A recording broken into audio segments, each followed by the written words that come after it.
Well, here we have a K7000A that was part of this 4-chassis extravaganza from the same person. The previous video was the first 7400. There's one more to work on. And then, so this one here is K7000A, and it says, no neck board, can't test, missing L1. I have a neck board here. So basically, this was a K7000 that was involved in a fire. It wasn't directly burned up, but it was in a machine that was burned up. So it's got smoke damage and heat damage. So it doesn't work. I tried to make it work. I capped it and whatnot. Tried to make it work, but it just it had too many components that were exposed to too much heat, and just it won't work. So I'm going to see if maybe we can make the neck board work for this 7000A. So having said that, we can disconnect that connector and this one off of the main board and our ground wire here.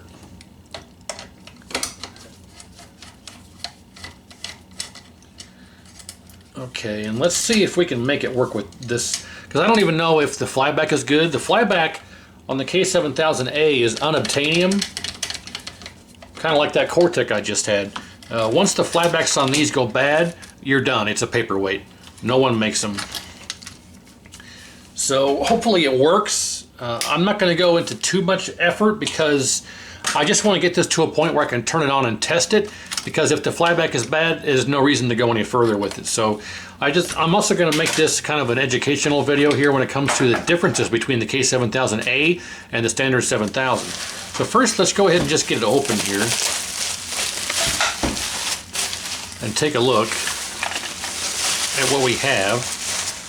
Well, our B plus pot is only being held on by one strand of wire here. So let's just go ahead and blink, take that out of there. The fuse is blown. The fuse is absolutely gone. So out of curiosity, it should be 2 amps. What did somebody put in there? 3 amps. Someone put a 3 amp in a 2 amp, so that's not good.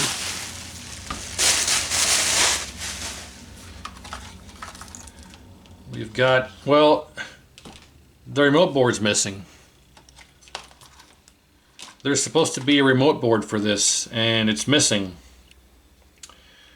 And without that, I can't even power it up. So that kind of puts the kibosh on this whole project, unfortunately. Let me see if I can show you the type of remote board that this requires. I've got a remote board for another K7000. It's not the A, it's just a standard 7000, but it has this type of remote board. I actually don't know how crucial it is, and I say that because I'll show you what I mean. Let me go get it and I'll come right back and show you. Okay, so you can see here that this is a standard regular K7000, but it has this remote board on it, and that's what's missing from this one. And the only real difference is that it's kind of a redundant board. It's got vertical position and horizontal position are the two that are on here that need to be there, because vertical size is a redundant. Vertical size is on the board itself. It's also on here. So as well as black level, you have black level and you have brightness. They're both the same thing. So this chassis has 2 brightness pots and 2 vertical size pots. So in essence, you only really need to add a horizontal position pot and a vertical position pot. So I may be able to do that. I may be able to, in hindsight, to get the 7000A up and running by adding 2 of the correct pots from a donor chassis or something. But this is what the remote board looks like. And it's very important, if you ever come across this, you have to plug it in this way.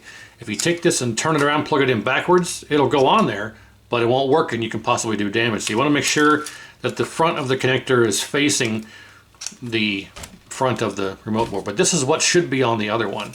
Just wanted to kind of point that out. So we'll just set this aside for the moment. But we're going to have to see if we can find a horizontal position pot and a vertical position pot, because the other ones are all here. And then we can kind of just remove this whole wire harness here. We won't need it anymore. But anyway, so we have to figure that out. We'll have to add the neck board. We'll have to put our B+ pot back on. The screw's there. For some reason it was taken apart. And we'll have to troubleshoot and figure out why it was shorting or blowing the fuse. And hopefully the flyback works. I don't really want to go to all that trouble if the flyback is bad, but there's no way to even turn it on to verify that until we do all that work. So we're going to have to find the pots and replace the fuse. Get the B+ resistor back on. Get the neck board hooked up. And there's a lot of effort here to see what's going on. The horizontal width coil is gone. Fortunately, I have one of those. Actually, I think I have. Do I have a 7000 down here somewhere?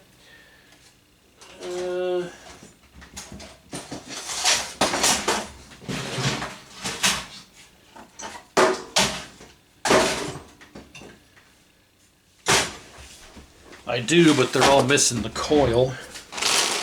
Somewhere in here I have one.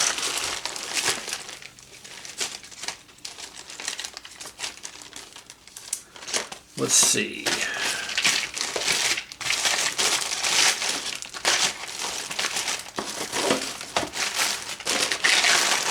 Yep.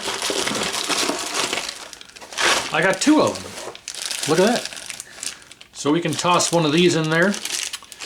That's good, fortunate.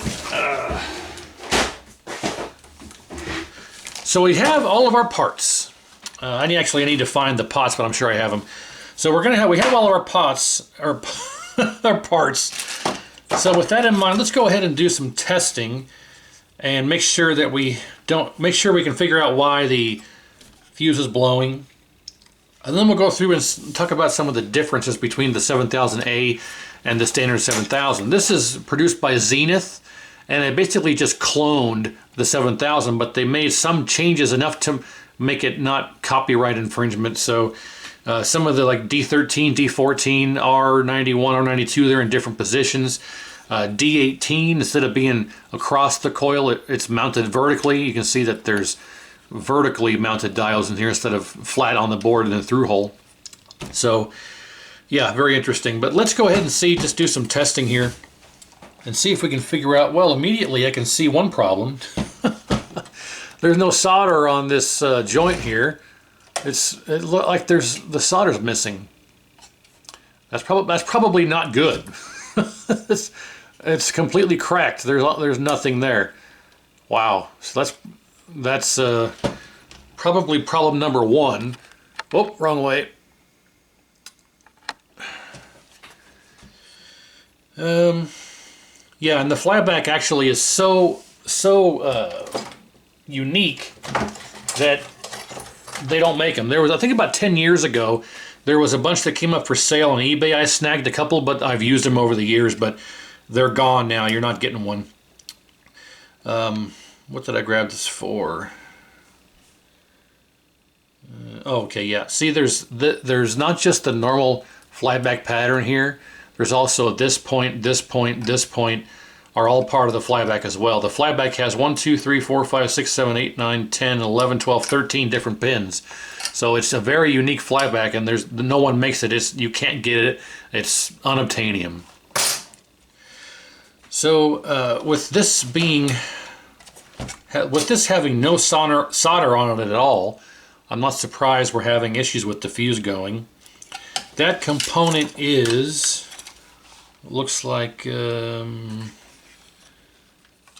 this diode here. Yeah, this diode here, this is I'm not sure what this one is. If we look here on the standard K7000, you've got the yoke header pins, and D18 is right there mounted flat on the board. There's no other real diode there. But on the 7000A, you can see that there's these two. This is C38, our width cap, and our yoke connection actually sits here in front of C38 instead of behind it. Then they have these two diodes here. This is D18. I'm not sure what that one is. It doesn't let me see here. Let's get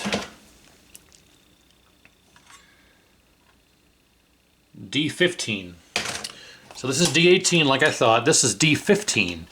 And I don't know if there is a D15 on the...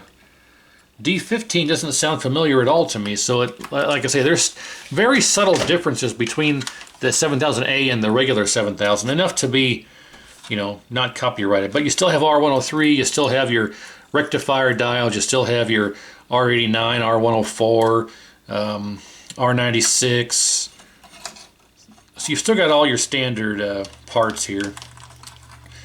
So the cap kit for the regular 7000 is identical to this one. But you can immediately identify the 7000A from the brown board, the differences in the layout.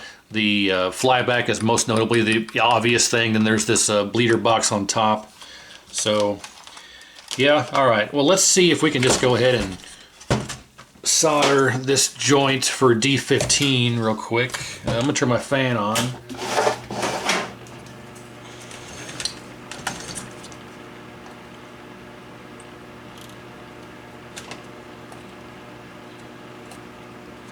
Okay, that looks good. Anything else here I need to do? I don't think so, not there. Let's get these solder joints cleared so we can get our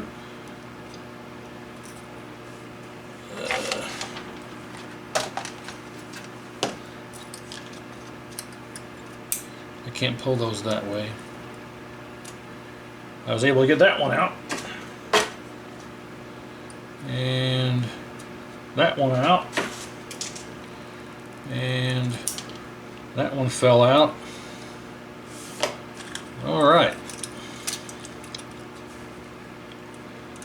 So all the testing we're going to do on this is basically identical to the regular 7000 when it comes to the HOT and voltage regulator and you know, D18 and your rectifier diodes and all that jazz. It's all going to be the same thing. So here are the two pins for the old coil that fell out. So let's just take those and throw those in the garbage. And let's take our coil here and install it. Technically, we probably should install this coil because this is the coil that came out. I took a bunch of parts off of here that are high failure rate and put them along with the rest of my parts, but this is the original one that came in here. I'll probably just go ahead and put this one in because there's no reason to use this one. I think they're the same part number. 9 alpha 2838. Now this is an 005, this is an 002. So let's put the correct one in, the 005. I say correct, but for a 7000. I don't know offhand if this is for a 7000, but we'll go ahead and toss this one in. Actually, I guess I can't. Nope, I can't. It's a different footprint. The footprint is larger on here than it is for there, so I'm going to have to use this other one, which is fine. No big deal there. You can totally see how on the standard 7000 they have it where you can put the smaller footprint or the bigger footprint. There's other pads there to use two different types of coils, but on this one there's only one size of coil you can put on there, and that's this kind. So you can see here that there's the small versus large for the pinout. Yeah, it's totally different. This one will fit right inside of that one. So let's put this away back in the parts bin, and let's get this one installed here. And of course, if we turn this on and the flyback is gone, then I'm going to take all these parts back off and put them back in the parts bin. But it looks like someone has already done a cap kit too. All these caps have been replaced, so we don't have to worry about doing a cap kit at least. It's quite obvious a cap kit has been installed. So let's go ahead and just see if we can get this working here. First I have to get this in.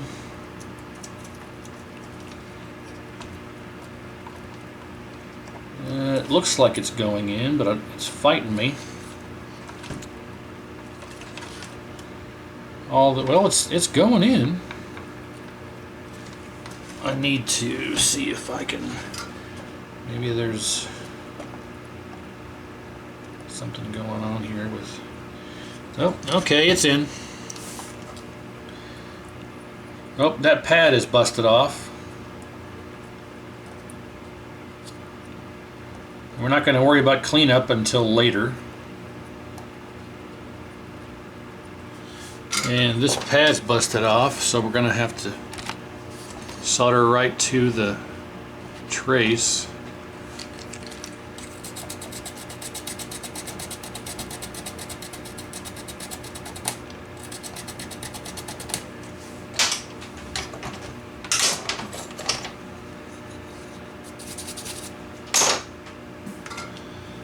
And that's no big deal.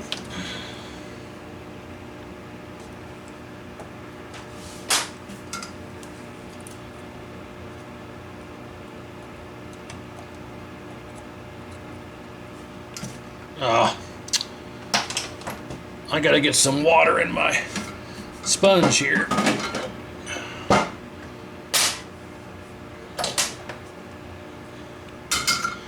But until then, this should be fine. Okay. Yeah, a bit dirty there. Not a good clean joint, but sufficient for what we need. I need to get some water from my sponge, but let's take a look here and see if there's anything else we need to do.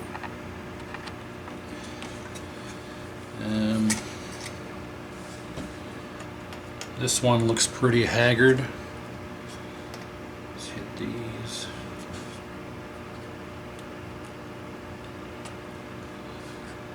We took care of D18. Anything on the back side of here? Nope. Video headers look good.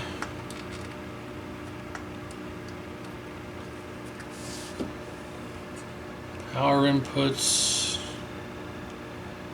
flyback all seems okay.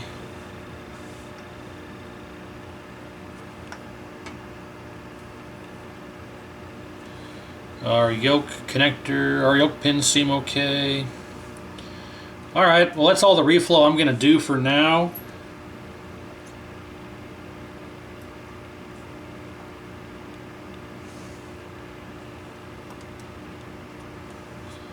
And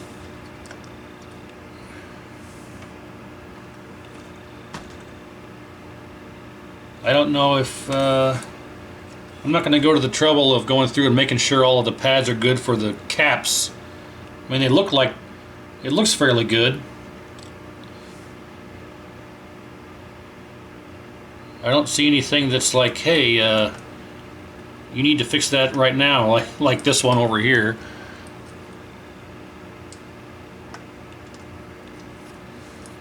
Some of these pots don't look that good.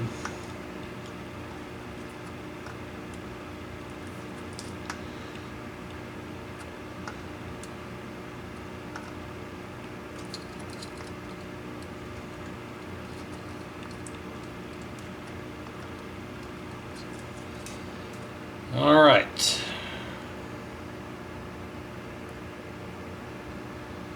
I think we're good for now. So let's get our testing complete. Let's do our testing, and then we'll get these, if everything checks good or not, and we have to replace stuff, that's fine. But let's get our testing done. Then we'll install the 2 pots we need to install. Get the neck board on and see what we get. This is supposed to be through there. There we go. All right.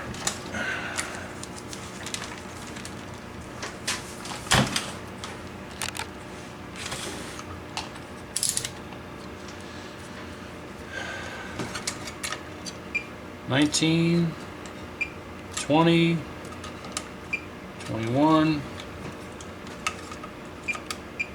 $22.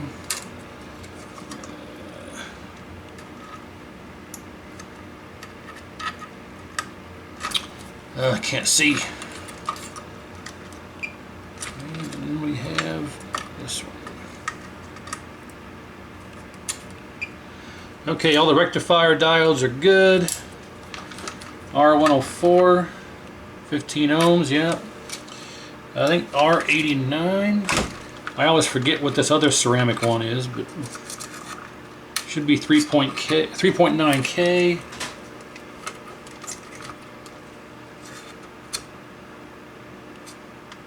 3.9. Then we have, I think, 1.8 on this one. Yep, I think this one should also be 1.8. Yep, I think this one is... I can't recall this one. I think this one was supposed to be 6.8. Well, I think it varies between 6.8 and 4.2 depending on various circumstances. But like if we read this one, well, the pins are so oxidized. See, there we go.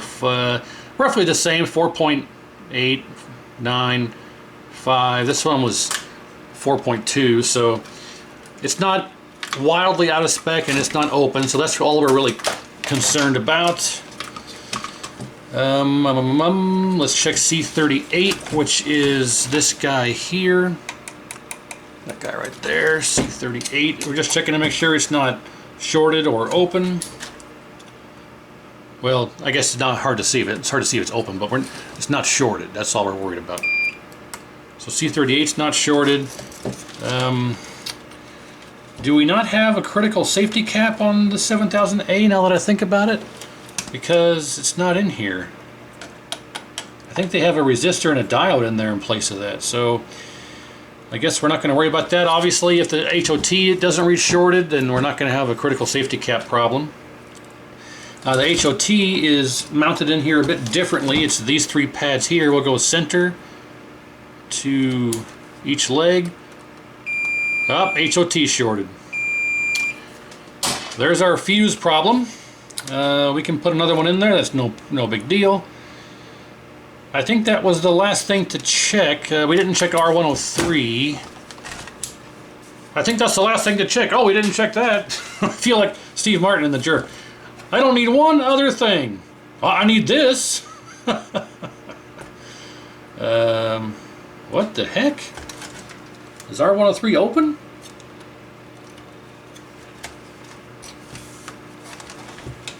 Should be here and here.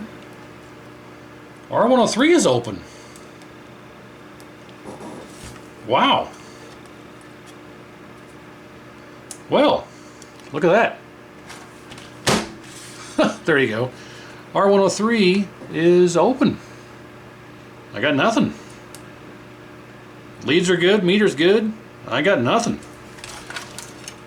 Very interesting. So we'll have to take that out. So I think that was the last thing I want to check for power. So let's replace R103 and the HOT. And I gotta get some water from my sponge here. I'll come right back. Alright, I'm just gonna cut this kind of out of here. And we're gonna dike this off up here. That way we can just pull this out of here. There we go. So, let's check it again out of circuit.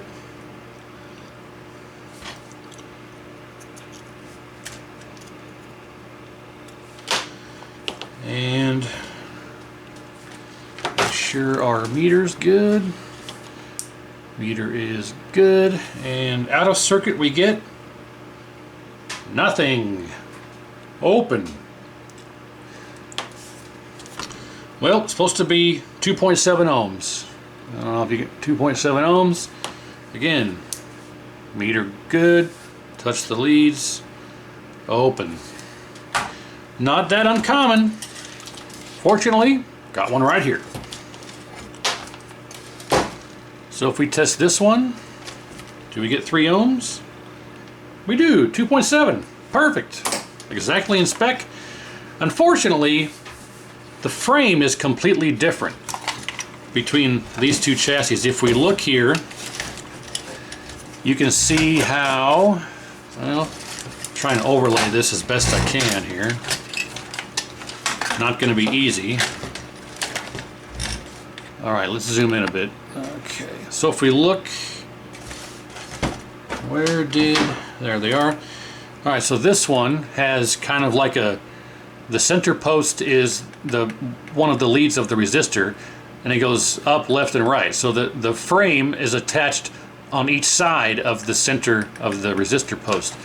But on this one, you can see that you have these two posts here are the resistor, and the frame actually goes. Actually, this here. Yeah, these two are the resistor. One leg goes down through the through hole. The other one attaches to the top side of the frame here, like that, right there.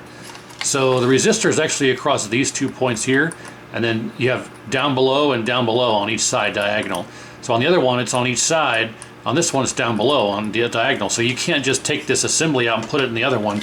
You have to physically remove the resistor from the case, because the resistor is the same size. It just sits, this one is a taller case. So we have to remove this like this. We'll just cut this off of here and then raise that up out like so. And then we'll just desolder this out of here, and it should slide out like the other one. There you go, nice and easy.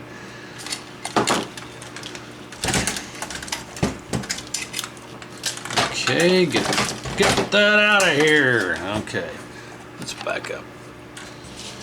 So now we can just kind of reverse this process and put this one back in after I straighten it out a bit. And line the hole up here if I can. Can't see the damn thing.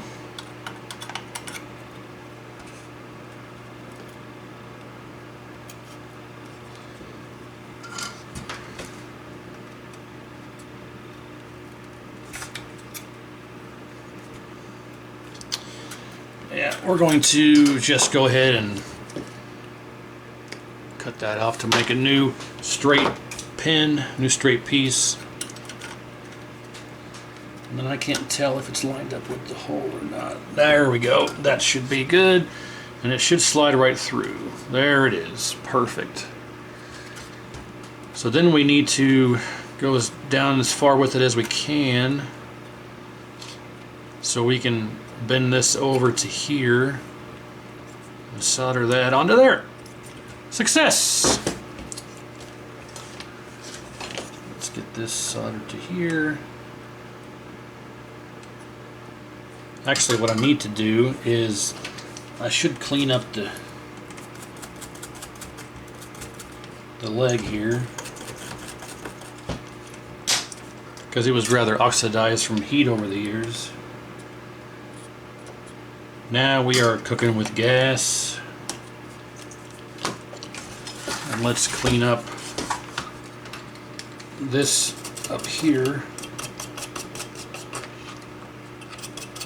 So when you get these resistor legs that are oxidized from heat, it's a good idea to clean off the oxidation before you try and solder, so you get a much better solder joint.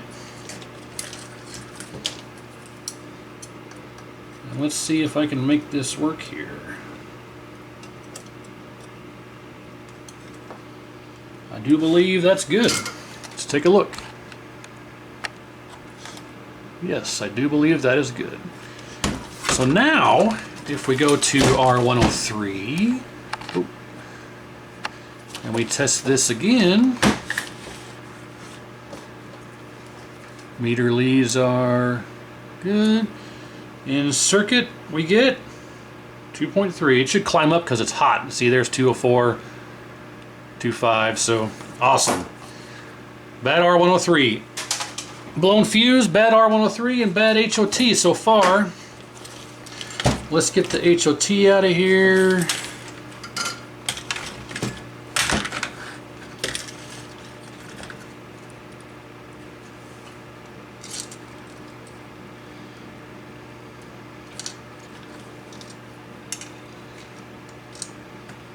And we're going to steal the HOT out of this fire damaged one, because it did power up and it did work, but it had a really bad image because there were other failed components that were damaged due to heat, and there's just too many of them to go through to verify which ones were heat damaged, which ones weren't.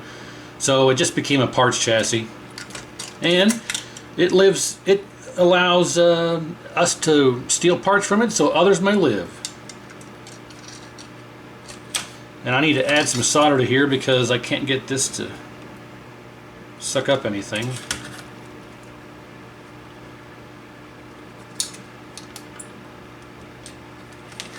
That one, okay, that should come out now. And we're fortunate because a lot of times these 7000A is the factory will coat this whole area in the B+ glue, the glue they use to coat the B+ pots. The 7000 doesn't have a B+ pot. It has a shutdown pot like this glue here. They'll coat all that glue all over the HOT and you can't get the darn thing out. So fortunately they didn't do that on this one.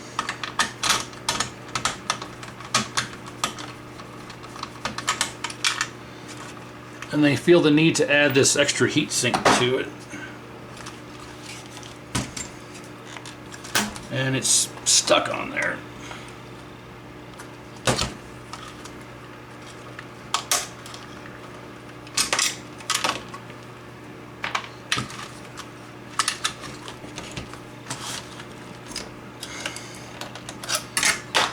Come on.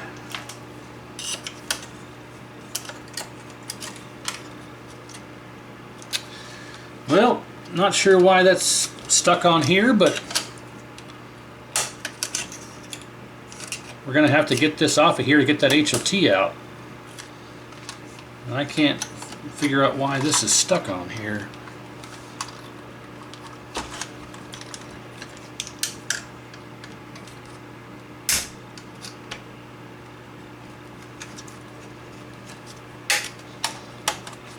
There we go.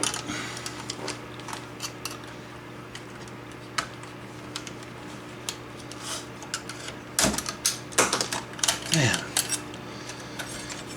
Come on, Zenith. What do you do that for? So let's set that aside. Okay. I guess they do that instead of putting the well, I guess there isn't one, is there? They got a notch in there for the HOT. A little notch right there to hold this HOT in. So we're going to have to get a little creative here with the new HOT because there's no hole in the frame to install this. Well, let's verify that it's actually good or bad out of circuit here like we're supposed to, like we should do.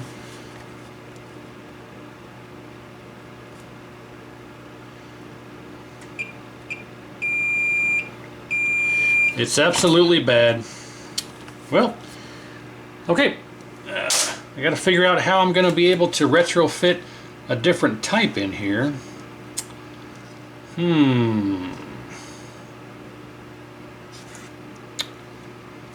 Now I see why they use this, because there's no screw. There's no hole in the frame to put a screw through to secure it.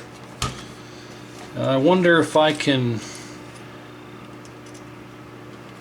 just use this.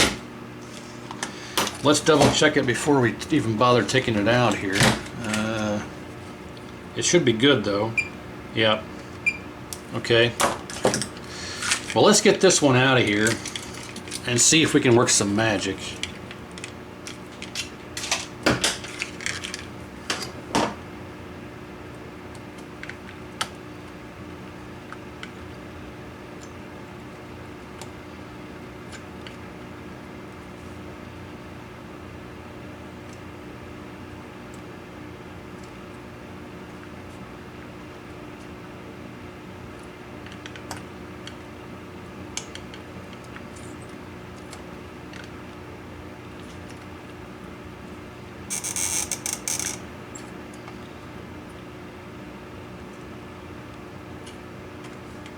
All right.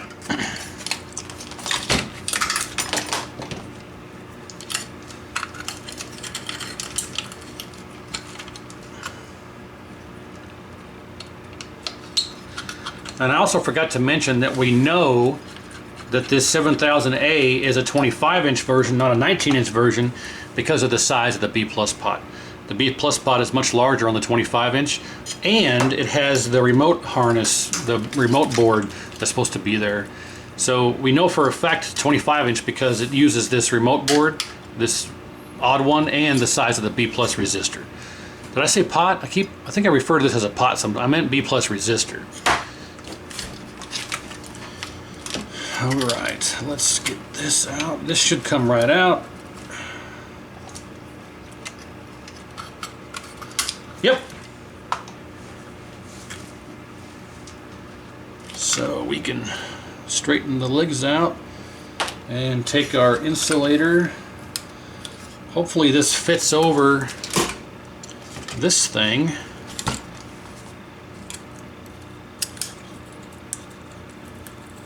But yeah, okay, so that should work. Then I don't know how deep this will go.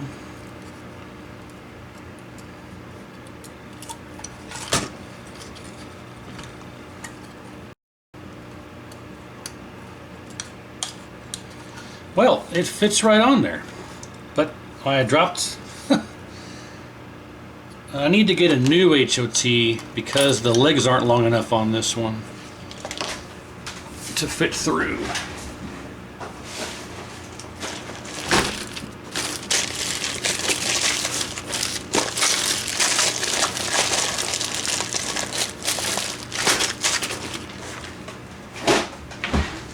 So we'll just replace one for one here. Let's see, 1398. 1398. So I got two of them here. Oh, you know what?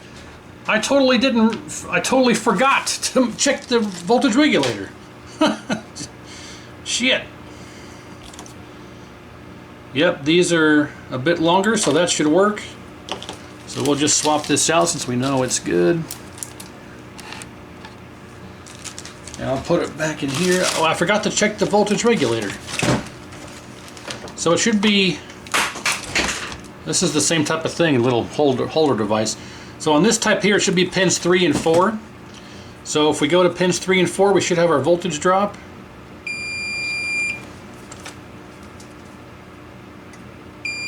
Ha! Voltage regulator is shorted as well. Hot damn. Well, let's just go ahead and get our HOT installed, and we'll worry about the voltage regulator. This thing blew up.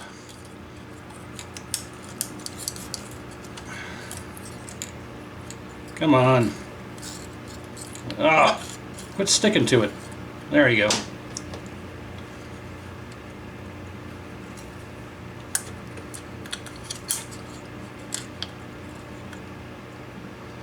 All right.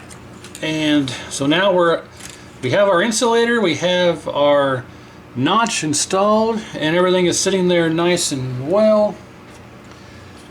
And we have the tiniest amount of legs sticking out, but that should be sufficient. So let's get a couple of them started to hold it in place.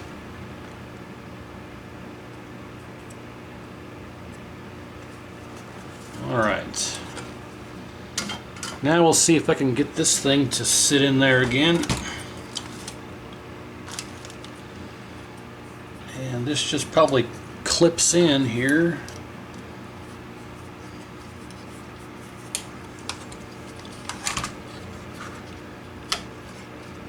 Just like that. What do you know? And let's get the fastener back in. A very unique way of doing this, I must say.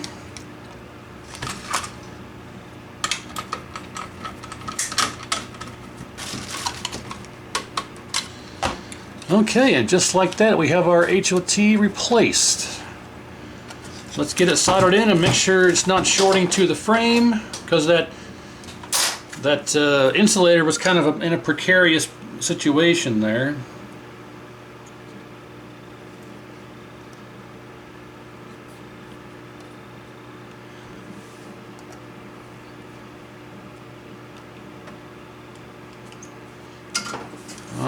so what do we have now?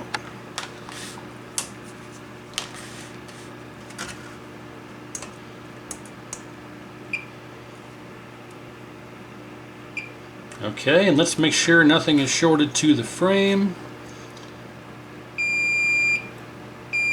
Those are both going to be ground. Let's make sure the center's not. And it's not. Okay. I'm just touching the ground here. We just want to make sure that the frame here is not grounding to this part of the... There you go, 0.78, 0.79. So I'm just touching the frame here of the HOT, as you can see. You want to make sure that's not shorted to this, and it's not. We got 0.49. Do it the other way. Yeah. There we go, and it climbs up to open. So yeah, that means our insulator is working and doing its job. That's what I want to verify. So that should be good now. That was an experience there. I've never done that before. Interesting. Now let's replace the voltage regulator.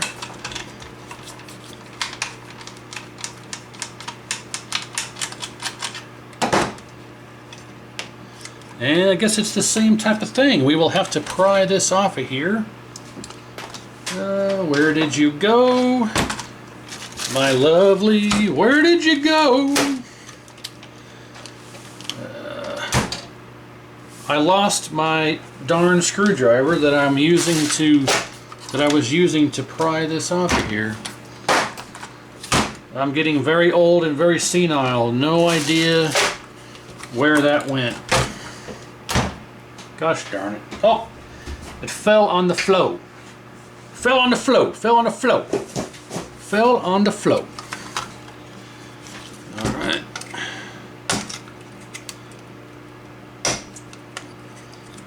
Oh, man, they don't want you getting those off of there. Hot diggity.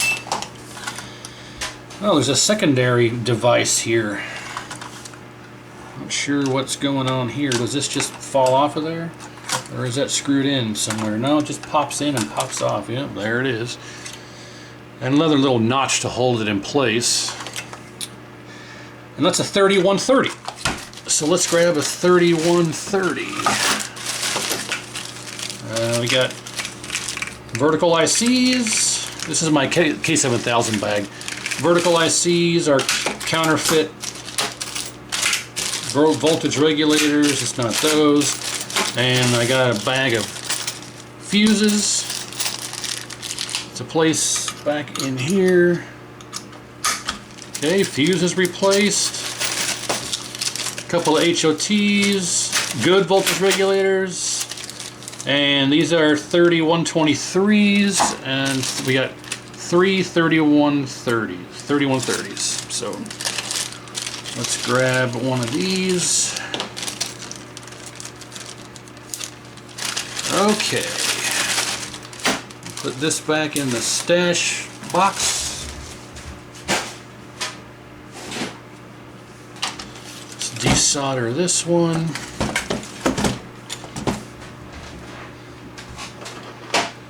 I gotta cut this off of here. It's a lot of work to go through just to get it to power on to even see if the flyback's any good. You know, if the flyback is internally shorted and that's what took all this out, it's a lot of wasted effort here, but that's par for the course and part of the game.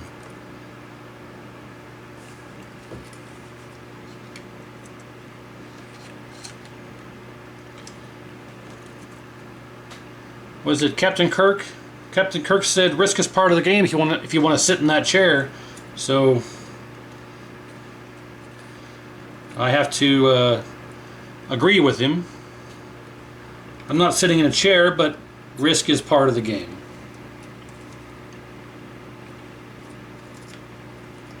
The medical staff doesn't arrive till Tuesday. Let me guess. Tuesday.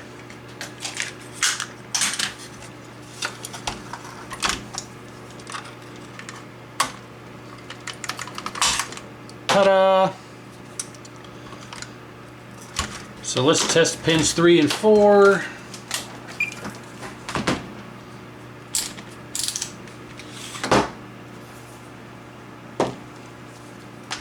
Pins 3 and 4 are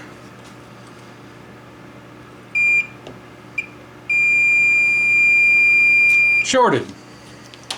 Pins 3 and 4 not shorted. Flip this around the other way. Here we go. There you go. There's our voltage drop. Same thing on here. Shorted. So bad R103, shorted HOT, shorted voltage regulator, open fuse. Man. Let's see if we can get this installed here. This is kind of a mess at the moment. So something kind of destroyed this, and I hope it's not the flyback, because that's a lot of work just to find that out, but we got to do it.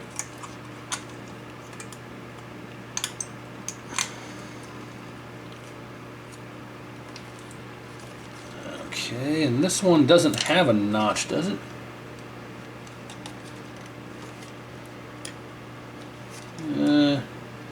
No, this one doesn't have a notch to line it up with, but I think that's what this is for, and it needs to sit much further down here.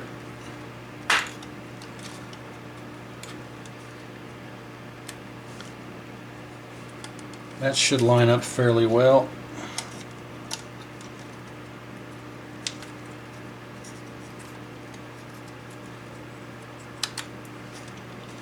There it is. Right in there. All those notches sit in here nice and good now. So that should be it for that. Let's get our holder back on.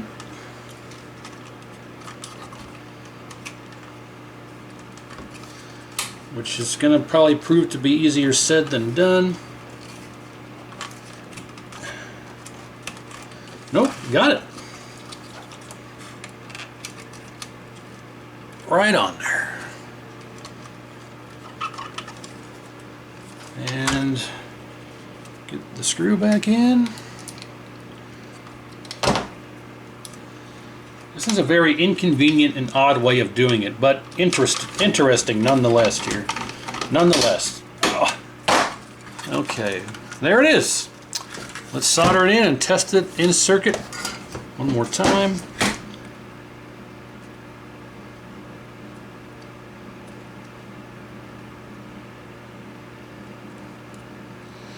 Well, that pad's gone because it doesn't do anything, apparently. 5 doesn't do anything.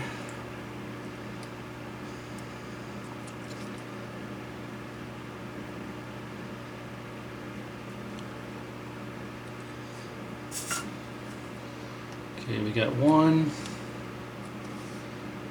2, 3, 4, and 5 goes nowhere, so I need to verify that. Yeah, 5 has no trace. That's normal. So let's test continuity, make sure we have good connection. First, let's test pins 3 and 4 again. 1, 2, 3, 4. There we go. And let's go to our continuity mode. We got, this should be the ground. Yeah.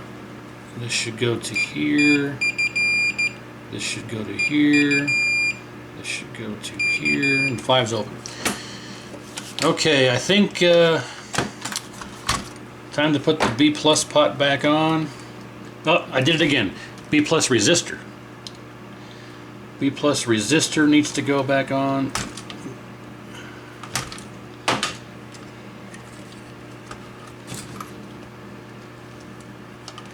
I don't have my strippers handy, but that seems to work just fine.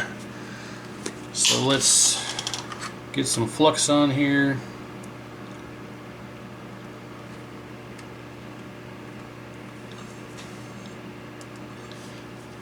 And tin these up.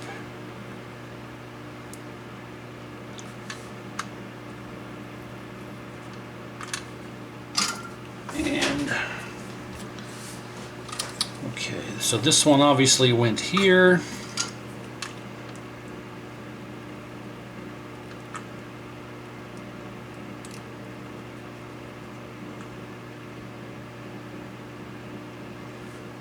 Not that it matters, resistors aren't polarity specific, but it's nice to get them back the way that they were.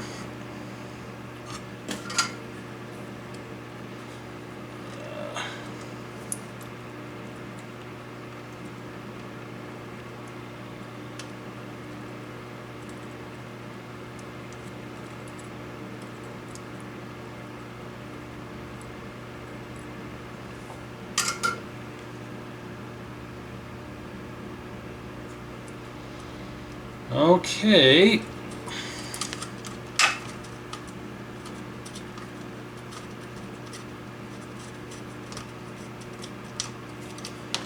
Let's get this reinstalled here. That's awful short. I'm gonna have to put that on the opposite side because that's too short. I wish I was a little bit taller. I wish I was a baller. I wish I had a girl who looked good. I would call her.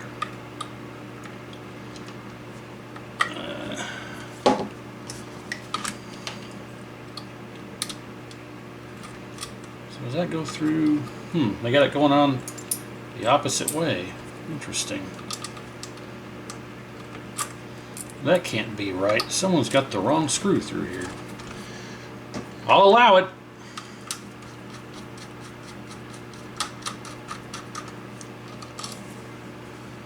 And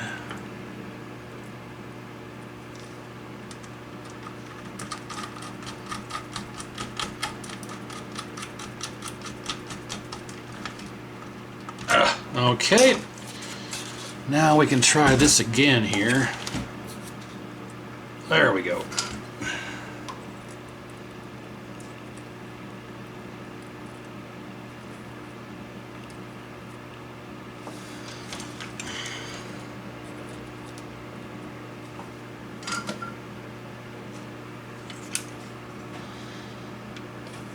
Let's move that away. Okay, let's make sure we're actually reading our correct ohmage. And what did it say? It was supposed to be 180.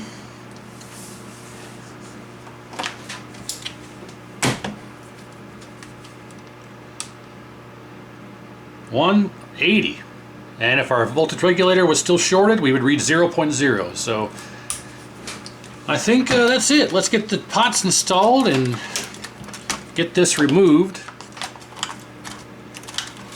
Actually, you know what? Before we do that, let's check out our neck board. The neck board is intact except for C204. And C204. Oh no, it's installed. There's a C204 on the back side. Let's just remove it and put it on the correct side.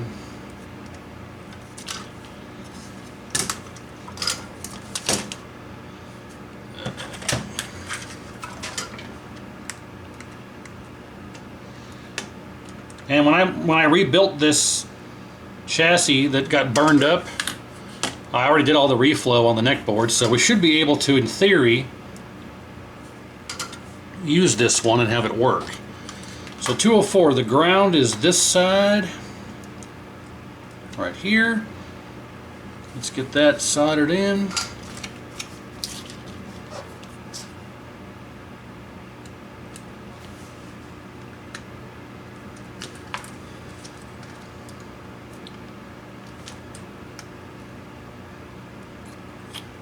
Right. Well, yeah, I think there's nothing else missing. We got some broken solder pads here. Let's just create a big bridge across this one.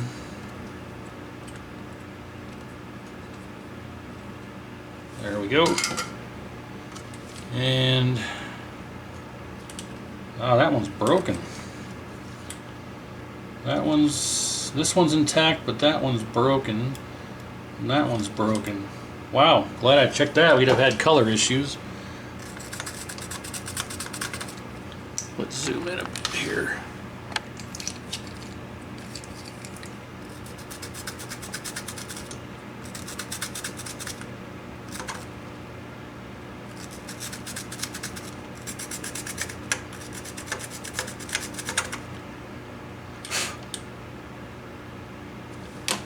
Okay.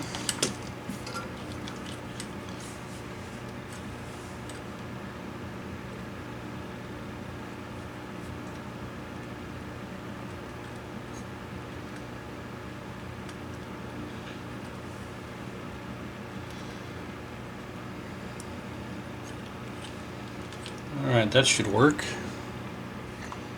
That should work for that. Now this one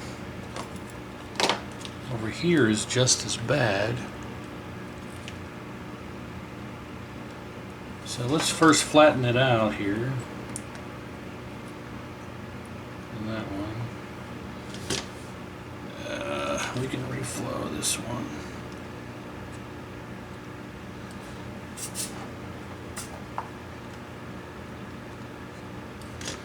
Now that looks like garbage. Let's fix this. That's better. Let's get rid of this as well. And this.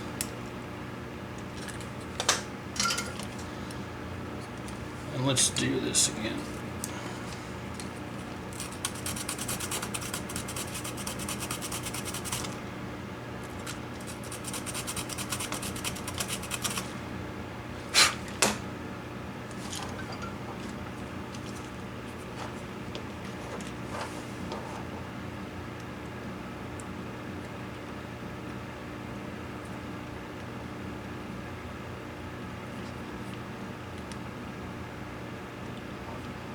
There we go. So, we shouldn't have any issues with those now.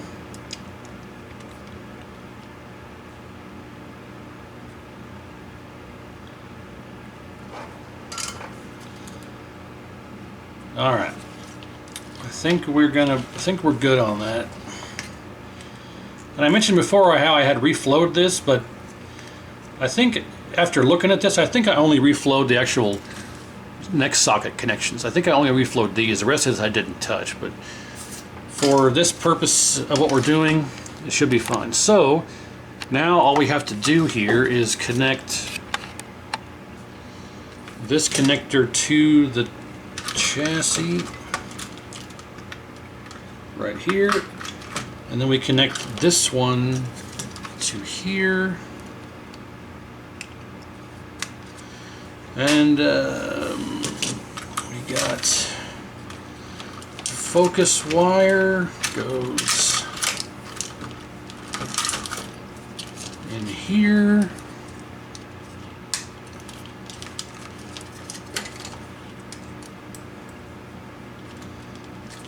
Come on. There we go. Focus wire goes in here. Strain relief, and then we have our G2 wire plugs in to right here. I'm going to clean up all this here.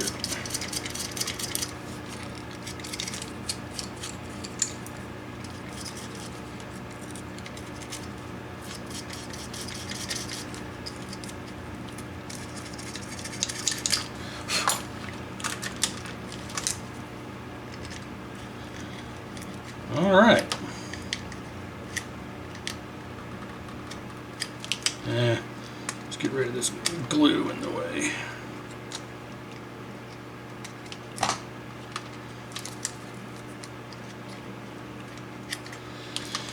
This stupid glue is keeping it from going down all the way.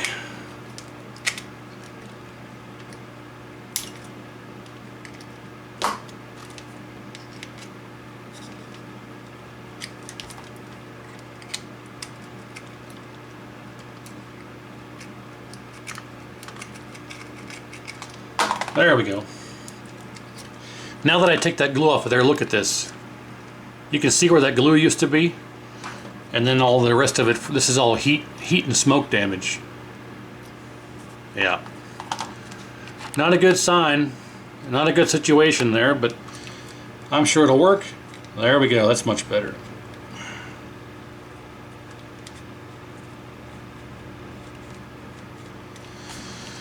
Well, last thing to do here is to get the pots installed.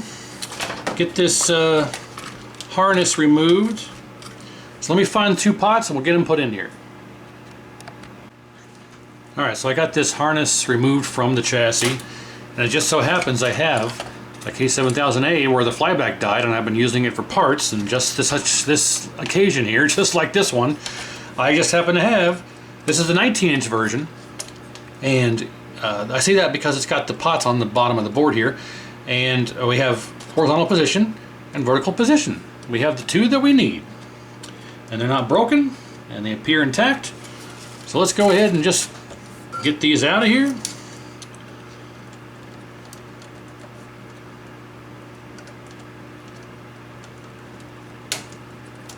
There we go. There's one, and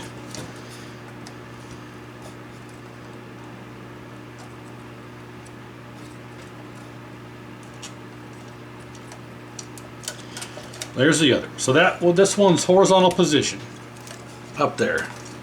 So let's put that over there out of the way. This one here is horizontal position, so let's put it in the right spot. Okay. Alright. Horizontal position goes right here. And vertical position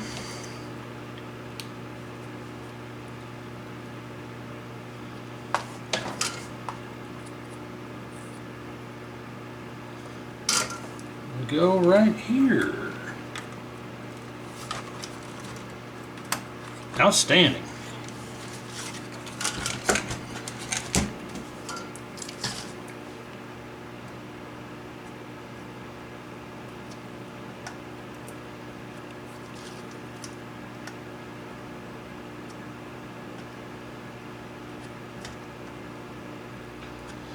All right, well, that's the last thing to do. Let's go ahead and get it on a picture tube, cross our fingers, and hopefully it works. All right, stand by, here we go. All right, here we go. Anode, neck, yoke, ground, video, power, and all of our pots are in, so no remote board. Place your bets. Is it going to explode? Is it going to blow the fuse? Will it work? If it does work, what will it look like? Let's find out. 1, 2, 3. Well, what do you know? Oh, something is smoking. Something is smoking. That is not good. Gosh darn it. Man, that's why I turned the fan off. Where is that coming from? Something is smoking. What is it? I'm hesitant to turn it back on, but it may be the flyback. Huh. Let me do some investigating and see if I can figure out what it is. Alright, so the component that is smoking is that resistor right, I don't know if you can see it here. Let's zoom back out. There's a resistor that is right there. That resistor right there with that red wire hanging on top of it, with the gold, I think it's gold, red. I can't tell through the viewfinder here, gold. But that resistor right there with the red wire coming off of it, or hanging over the top of it, it's smoking. That's the smoking component. So let's take this back out and test it and see what it reads. And see if I can figure out what it's supposed to read, if it reads out of spec, and we'll replace that, or see if we can figure out why it's smoking. Well, I found the problem, and it's pretty much due to my being overzealous, and what I mean by that is the fact that this is so vastly different in a lot of ways from the standard K7000 that I kind of glossed over a couple of the components that we normally check when there's doubts of whether it'll power up, especially with the HOT being blown, voltage regulator, you know, fuse. Some of the components I normally test I glossed over, and that would be D13 and D14. So on a standard regular K7000, D13 and D14 are in here. It's hard to see, but you got a couple of diodes in here. Let's zoom in. We've got D13 is right here, and D14 is right here. There's D14 and D13. Those can cause issues with power, especially if the flyback goes out and arcs to the frame. It usually takes out one or both of those diodes. However, on the 7000A, it's a bit different, because on the 7000A, D13 is all the way up here. Instead of being over here, D14 is still sitting right here. D14 is still sitting right here, but D13, instead of being right here, is way up here, because the flyback takes up this whole area here. So they relocate, I think it's R91, yeah, R91 that normally sits right here, and D13 that normally sits right here. Those two components are relocated up to here. And it was R91 that was smoking. This guy right there. So, knowing that R91 here was the resistor that was smoking, this resistor right here, if you follow the trace, it actually runs right to D13. And D13 sits in this location right here, where there's no component. Right there, I already took it out. It's right here. And if we look at the trace for the resistor actually is it's right here. It's hard to see, but the resistor is actually these two traces. There is R91 that's burning up are these two traces. Now if we follow this trace, it goes right to one leg of D13. I think it's the anode.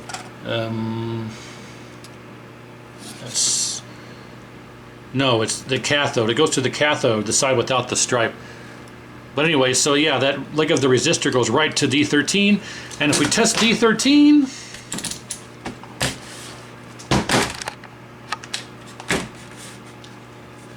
negative always goes on the anode, which is the side with the stripe, and shorted. So that would explain why that resistor is burning up. So let's rob a D13 from this fire damaged chassis.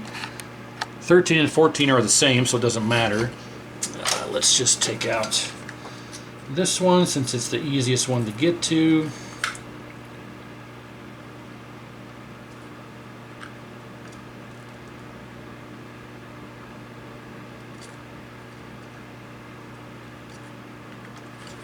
Okay. And there may be more issues with this. I won't know until we can get it to fire up and run for longer than 4 seconds before it starts smoking components.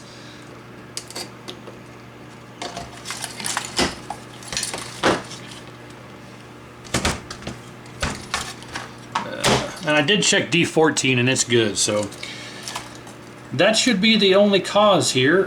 Oh, come out.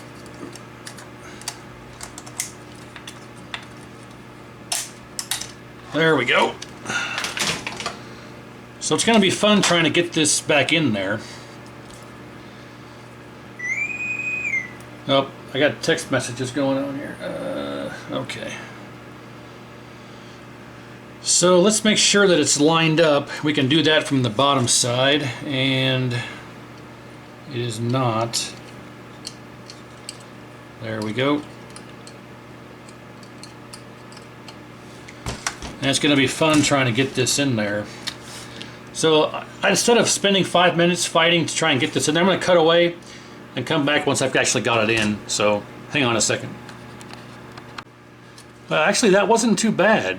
You can see if we zoom in here, I've got it installed, sitting right there, and it's installed correctly.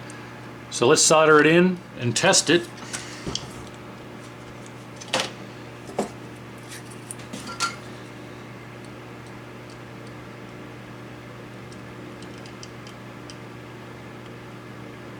Come on. There you go. Okay, and the anode side should be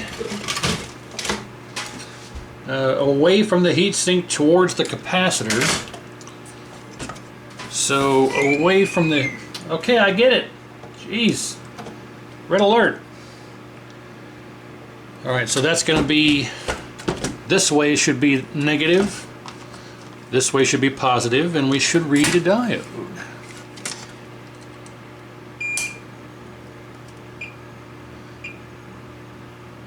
There you have it. So, let's try take 2. Let's get it back on the tube and see if it doesn't smoke and what kind of image we get. Alright, so here we go. Alright, take 2. Hopefully no smoke this time. 1, 2, 3. That's a great sound to hear. And I don't see any smoke yet.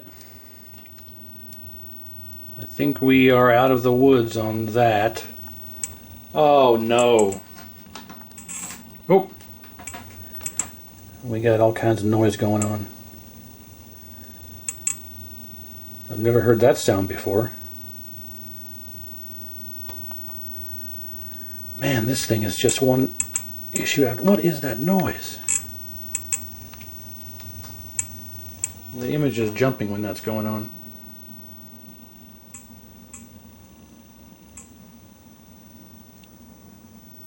Huh.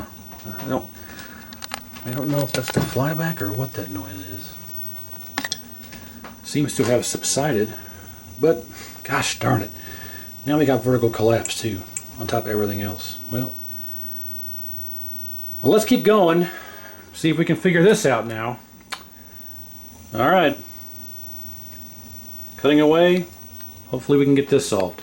Man, pretty bad here. So I think I've gotten to the bottom of this vertical collapse. Normally, when you have vertical collapse on the K7000, you've got an issue with, well, I'll just show you on the 7000A here. You've got an issue with D14, R92, or D13, or R91 are the usual suspects when it comes to collapse. But the vertical IC right here, if we go to this one that's not bad, let's do it, which way do we want to do this? Let's do it, I guess this way. Okay, so if we go to ground here,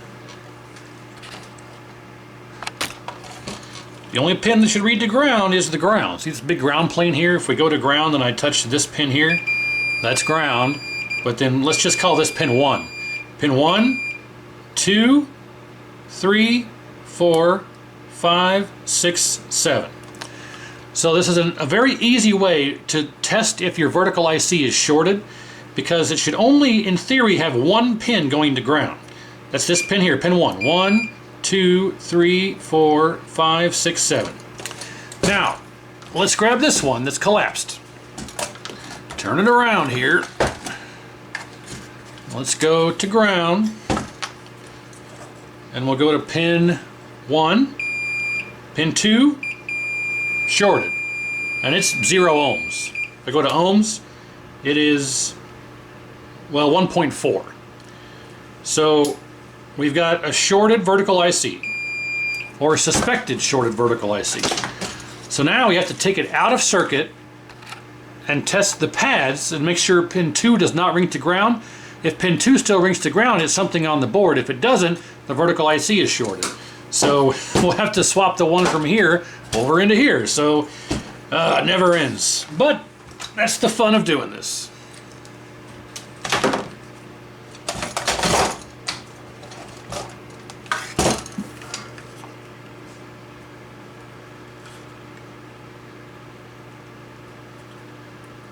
Okay.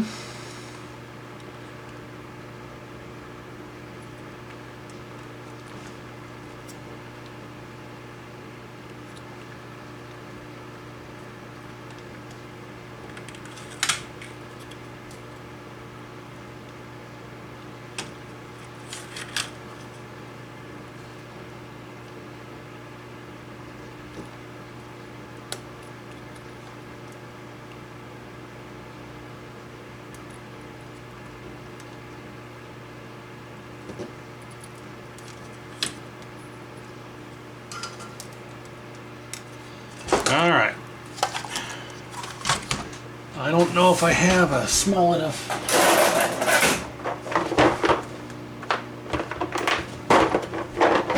Small enough bit for this. I do. How about that? Okay. Probably going to be easier to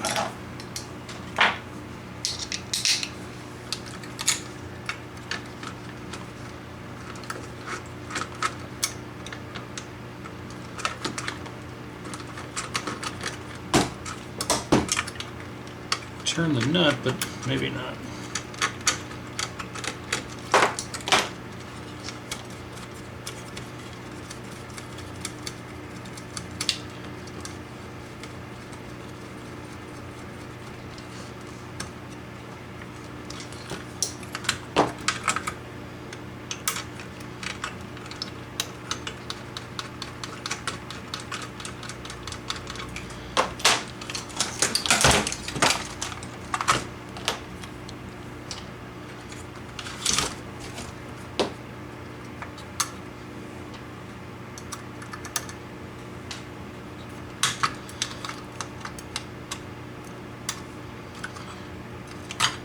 Alright, so let's see if pin 2 there still reads to ground.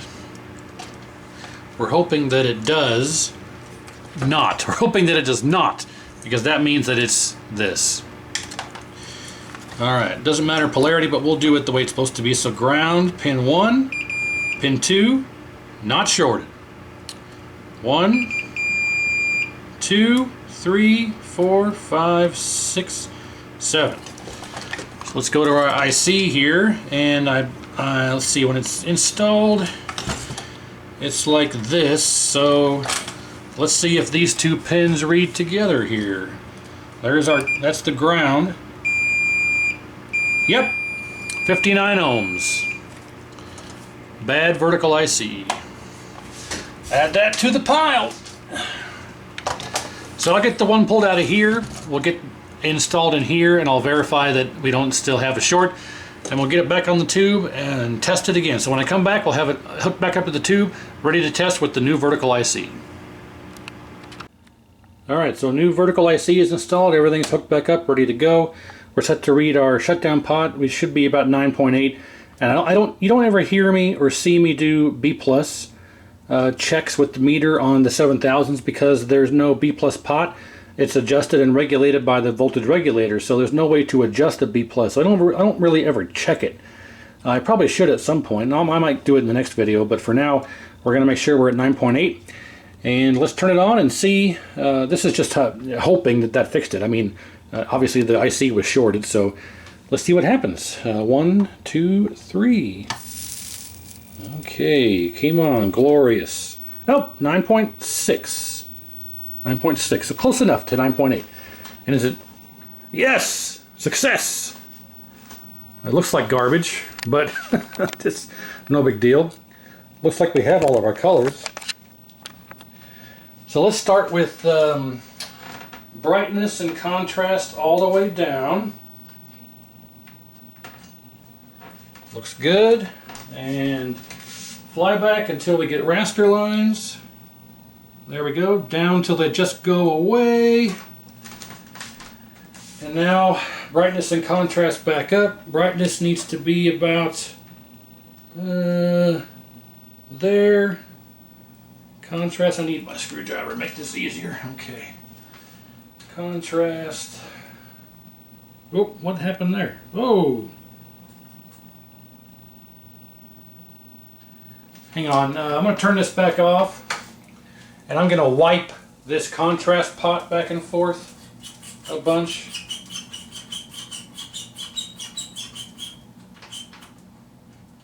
Okay, let's try that. Come right back on. Oh, it's a relief, because if this flyback is bad, you can't get a new one.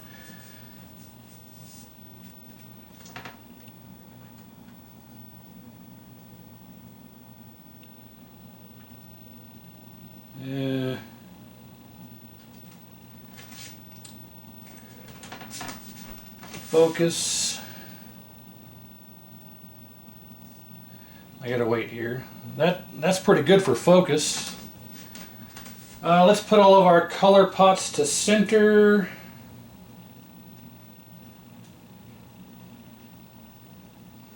And just start with a good baseline with that.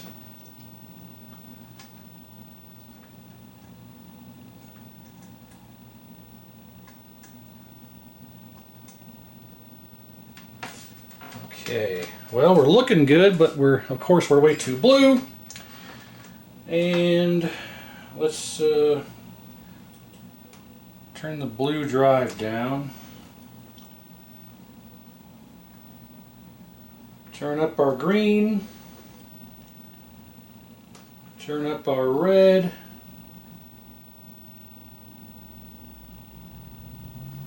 That's not bad. Brightness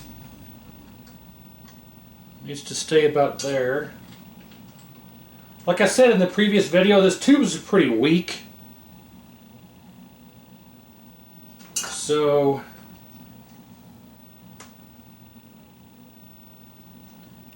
we're not going to get it to look that good.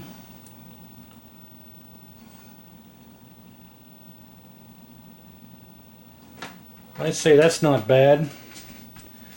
That's not bad for what it is right there. I need to do a bit more focus adjustment. Oh, of course. Oh, blah blah blah blah blah blah blah blah blah blah blah blah blah blah blah blah. Okay, all right.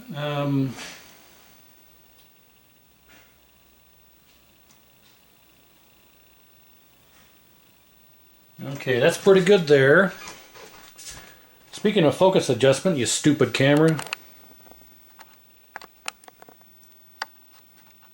There we go. Yeah, I say that's pretty good. Nice. Green is too high. Right there. And blue, yeah, it's already too blue. I don't want to turn the blue up anymore.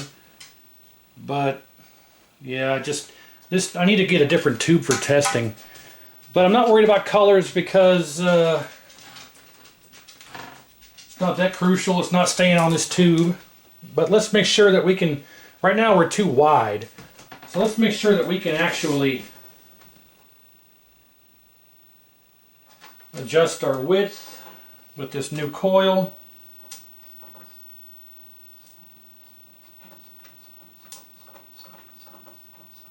Am I going, which way am I going here? I need a, oh, I'm going wider. I don't want wider, I want narrower.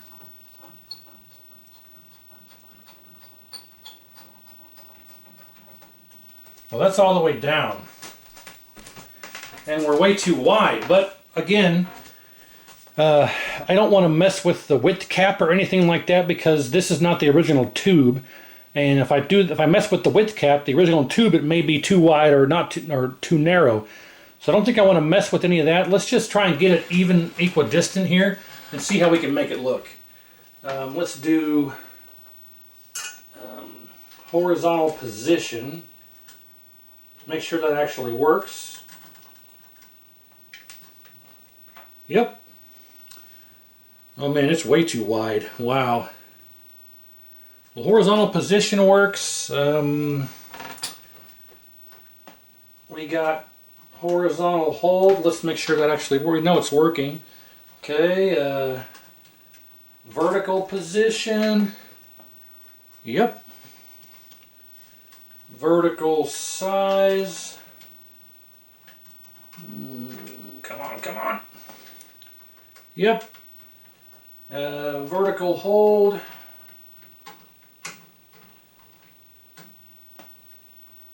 Yep. And we know brightness and contrast work, so yeah.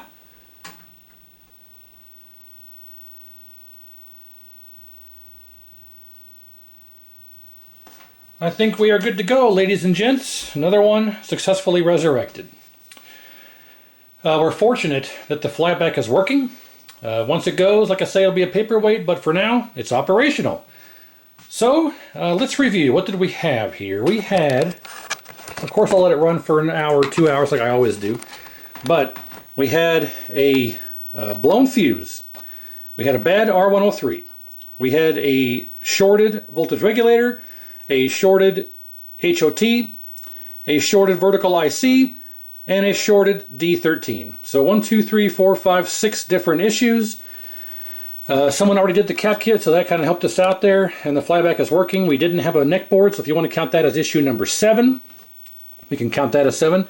And then we were missing the remote board. I had to install or take the remote harness off and put the pots on the board itself. So if you want to call that issue number 8, 1, 2, 3, 4, 5, 1, 2, 3, 4, 5, 6, 7, yeah, 8 different issues. But it's operational. I would like to try this on a different tube that's not so blue and see if I can make it look a bit better. But we do have full color range. All the color pots work, and we have our RGB. I just think that, you know, I've tried to rejuvenate this tube, and it's just kind of, you can see the screen burn on it. Maybe you can't, but certain screens you can see the screen burn. It's pretty bad. So I think this is just an old tired tube. I need to get a different one for testing the 7000s. Anyway, so yeah, this is good to go. I'll let it run for a few hours. We'll call it done. And we're still 9.63 instead of 9.68. It should be 9.8, but close enough. I can't break the glue to get that loose, so our shutdown pod is set close enough. So yeah, thanks for watching. Hopefully you learned something. I know I did. We always do. Like, share, and subscribe if you want. I appreciate it, and we will see you on the next repair. Well, actually, off camera, I went ahead and put this chassis on a Henrix Polo tube just to verify that it looks better, and it looks unbelievably better on this Henrix Polo tube. Not only that, I have the image is not as wide as the other tube. Now I have complete width control. So check out how good this looks on this tube. It's just so far away above and beyond the other tube. It's amazing. And you'll see here that I have the black line on the left and the black line on the right without doing any modifications to the chassis. So let's see if we can adjust our width now the way that we normally should be able to. I'm going to have to do it from this side. It's not going to be easy.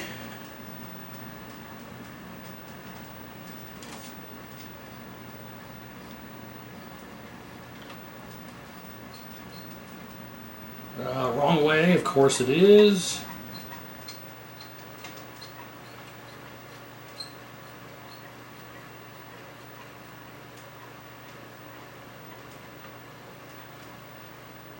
Am I going the right way? Yeah, I'm going the right way.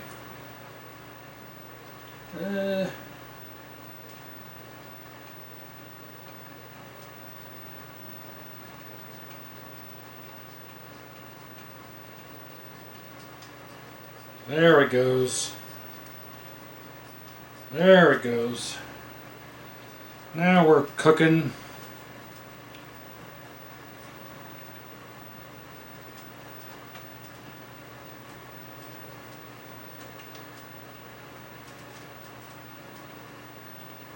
So there we have it. Now let's adjust our H position, which is over here. Yes, full screen. Beautiful. That is so unbelievably better than the other. Look at this. I mean, it looks brand new. Oh, we're too red. We're too bright and too red, as you saw there. Should I adjust this? Let's do... let's turn the red down a bit. There we go. See what that does. I mean, that, yep, that's much better. Man, look at that. I'm just blown away. Well, I wanted to end this on a good note. Not that we didn't end on a good note before. You can see those jail bars there. It's still just a bit too bright. It's already got caps, but I'm not going to worry too much about the jail bars. Let's see if that makes it any better. Yep, that's better, much better. But that's just absolutely unbelievable how good that looks. So, that being said, this has just turned out really good for what it is, how it began, with what all we found, and how it turned out is awesome. So, thanks again for watching, and we'll see you next time.